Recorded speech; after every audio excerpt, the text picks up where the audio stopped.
All right, we're recording. So I was originally going to make this video earlier in the week, but unfortunately, the convention that I attended on the weekend, I ended up getting. I'm sure anyone who's gone to cons know it, but con crud, I got sick from the weekend, so I didn't have an opportunity to record this earlier. In fact, today I'm still not feeling 100%.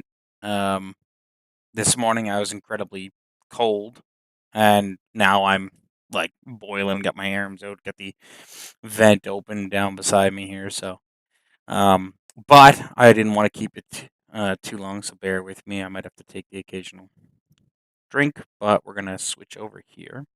So, as described, I was going to be working on a Kubelwagen, and the original idea. If I can just grab my book here for those who might not know what that is. So I have essentially every book you can buy on them, including the enthusiast's manual, as you see there. Um, and essentially, it was the general purpose vehicle for the German military of World War II.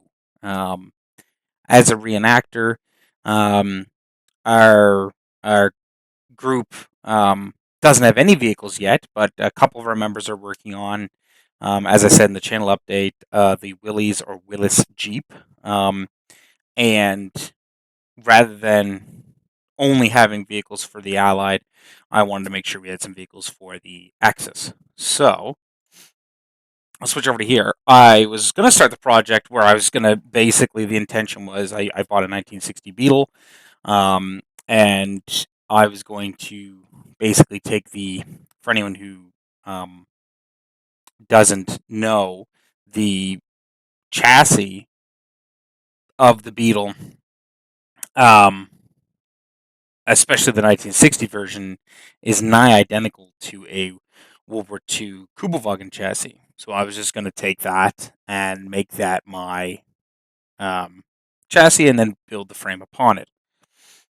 And originally, I was going to do as much as I could myself. The original inspiration actually was, there was a company called Kubelcraft down in the United States, and they do basically what I want to do with my Beetle.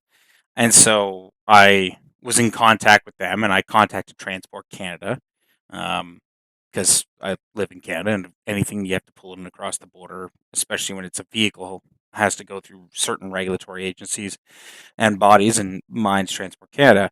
And even though they can allow it to come across, they wouldn't. And the justification for that was that if I was buying an original Kubelwagen, not a problem.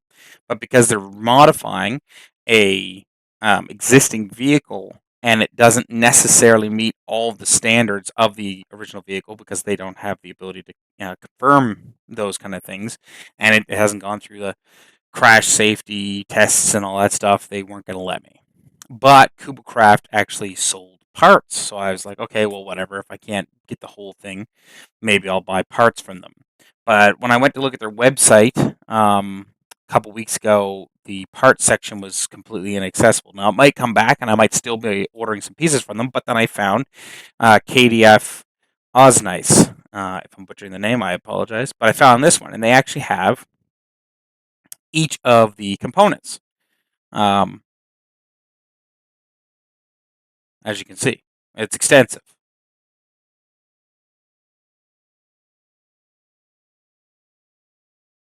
quite extensive. So, with that in mind, um, the first part of the build is really just going to be me detailing all the components. So, um, kind of walk you through what I've done so far. First and foremost, I want to make it accurate. Um, I want to eventually, when it's complete, I want to be able to pull up next to an original, should someone in the group acquire one, or I'm ever at some car show. I want to be able to pull up next to original, and but for carbon dating, I don't want you to be able to tell the difference. as much as possible, both under the hood in terms of the back engine compartment and the engine itself forward. Now, some of those things are going to have a slight concession.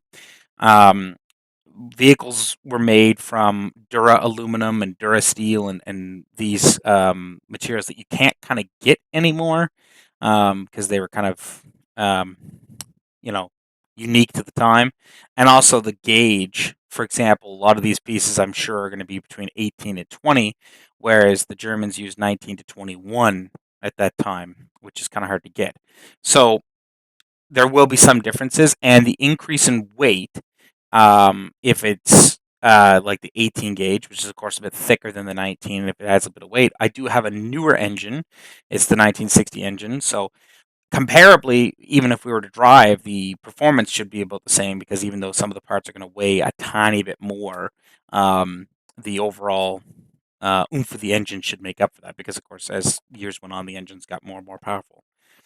The only one major difference that's going to take place is that the World War II Kubels had kind of like the bus transmission, where there's the transmission, and then if you were to face it like forward this way, there's the arms that come off, and then on mine they just straight pipe right into like the wheel assembly and all that stuff. But on a bus, there's actually a reduction box, so that it goes in. There's a gear that then is to another gear that then goes off, which gives it about, I'd say, an extra 3 or 4 inches of clearance. So if I don't find a transmission or the arms or the reduction boxes for a reasonable price, then mine will always be about 4 inches shorter. If you were to stand at the engine compartment deck, there would be about a 4 inch difference, which I'm not going to correct in construction. I'm actually going to leave because the eventual idea is that I'll just pop the body off of when I find one for a good price and swap out the transmission for a bus, or even a thing if I find one that's compatible. So, first and foremost, the idea is it's going to be super, super realistic. I want it to be as accurate as possible. I do that for my costuming. I do that for my impression. So it's going to carry on through to the vehicle. With that, then I had to pick which one because, as everyone I'm sure can imagine, and those who might have done some research knows, the German military, as with all militaries at the time, made incremental changes throughout the run. And in particular, the Germans did it because there were shortages. So, like the tall boots eventually became slightly shorter, then went to the small like ankle boots with Gamaschen. They started using synthetic wool, so the things started changing. In fact, they started using captured equipment and just re-insignia, so there was mismatch of colors and equipment. Um, Particularly leather, rubber, and metal were quite short, so some of the parts either got thinner, or they were reduced, or they were modified in a way that reduced the production requirements on them. So I wanted it to be accurate, and the unit we portray is the 1st Special Service Force and the 65th Infantry. And as I said, it's in 1944 Italy. So I have a book actually that has, Kubelwagens across the front, and I found one that's in Italy, and I know its chassis number or range anyway based on the features on the vehicles. So that's what I started to do. So bear with me while I grab that book and get kind of that information. So the book in particular is Kubelwagen on all front lines. And if we go back to this screen, the Kubelwagen I am going to base my construction on is actually underneath my hands here, because that's one that's in, let's see if I can get the camera footage, this one that's in Italy. And when you look at it, it does not have the bar that goes across the front. Some of the Kubelwagens actually had almost like a bumper bar that went between uh, these components. And in fact, they would be one of these ones because they have the spot for the little bar that goes across. And this one does not have that. And so this means that this is somewhere between the, model number.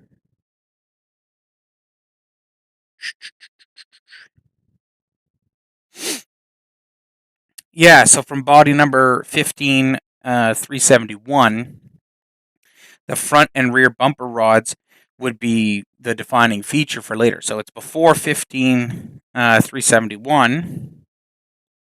And in fact, it's one of the last early ones because the on the sides they actually had the trafficators, which kind of popped off. So I'll see if I can show that in here. But right there and right there, they have the trafficators that pop up. And eventually, as supplies were waning and stuff like that, they deleted that. So that's before model 13052.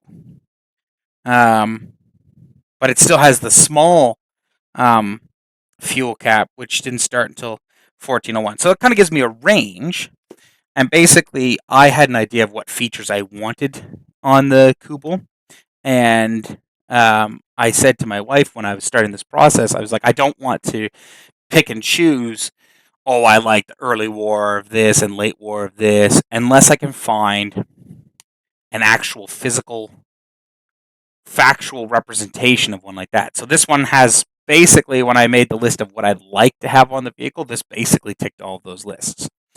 So because of that, now I have a starting point, and that gives me information about what I want. So for example, I would use the narrow filler neck, not the larger one. And I would use, for example, this, this one right here with no uh, bumper bar rather than this one because that would have a bumper bar.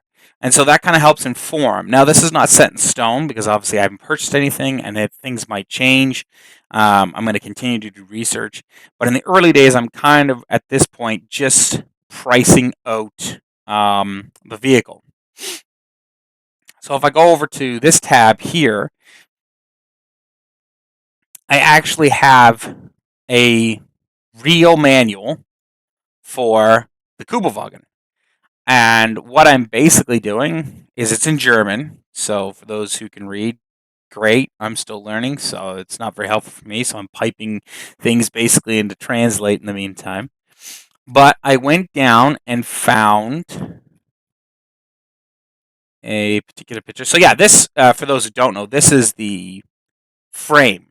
And it's quite interesting, in fact. As I said, the Kubel and the Beetle share very similar. So there's this rear brace, essentially. Then there's what they call like a almost like a Napoleon hat at both the back and the rear. The back one's kind of more elongated because in the center here is this plate lifts off and you kind of have access to some of the linkages for the components. And then these horns here is actually where the transmission rests on. And interestingly enough, the motor doesn't rest on anything. It actually just bolts right to the transmission, and all of the weight of the motor and the transmission is held on these, pickle forks or whatever you want to call them. And or those familiar with the memes, the toques, fork three, toque one. Anyway, and so this channel here basically has all the linkages that go through, and then the floor pans. And that design stays, to the millimeter, basically identical to what I have in my garage, as far as the thing. And it's in good condition. So I might replace the floor pans if they're not quite right, because, of course, there were some changes incrementally from the 40s up to the 60, and some of that is like the amount of ribs and stuff like that. And I'd like it to be as accurate as possible. But what I'm starting with is kind of this image here. And what I did is I put it into paint and flipped it over. And I'm starting from the front component here. So you can actually get from this website, which is really handy, just the scuttle skin, or you can have it the short version, fully outfitted, or you can have it whole and fully outfitted, or just the basic pressing. So when you choose the fully outfitted, you can go in here and see the pictures, and that means that instead of just having the scuttle skin, they can put on the front tire mount, they can put on the support struts, they can put on the windshield clamps, the filler neck, all these spot welds here are for the underside equipment, which is the no-tech reinforcement, the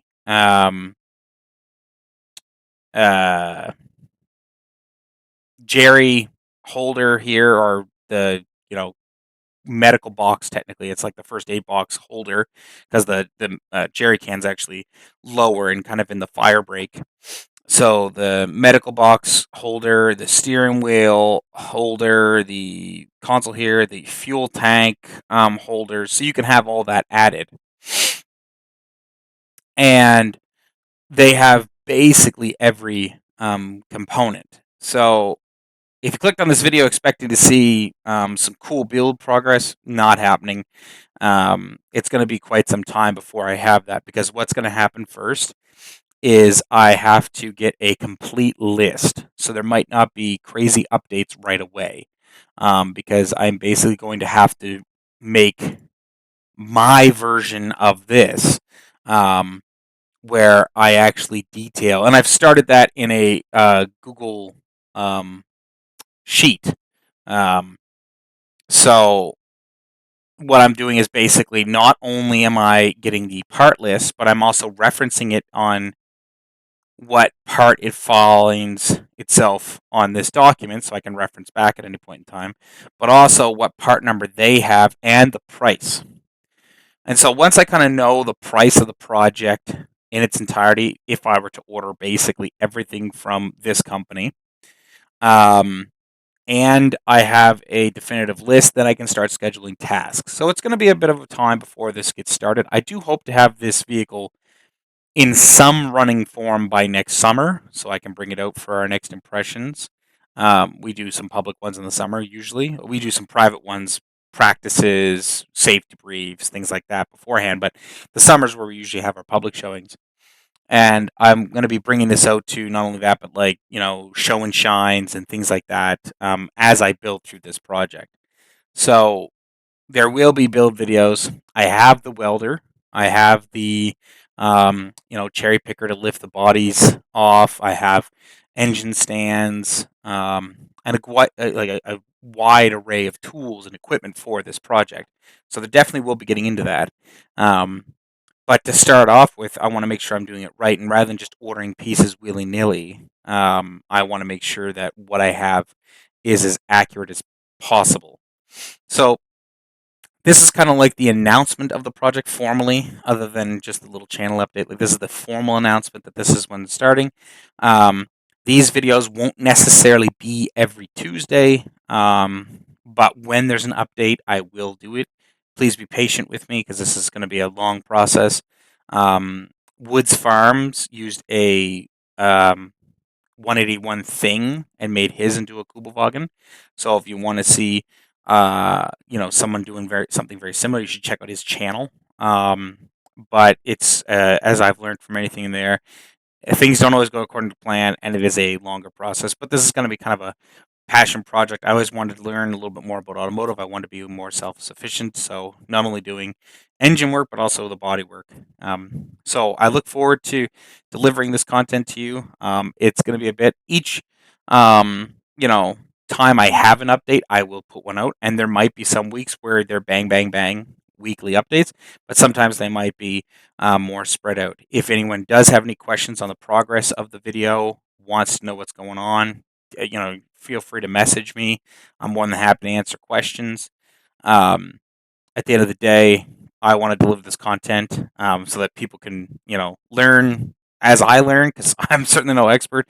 I've never welded. I have changed basically oil and put windshield washer fluid and did some fuse work in the engine.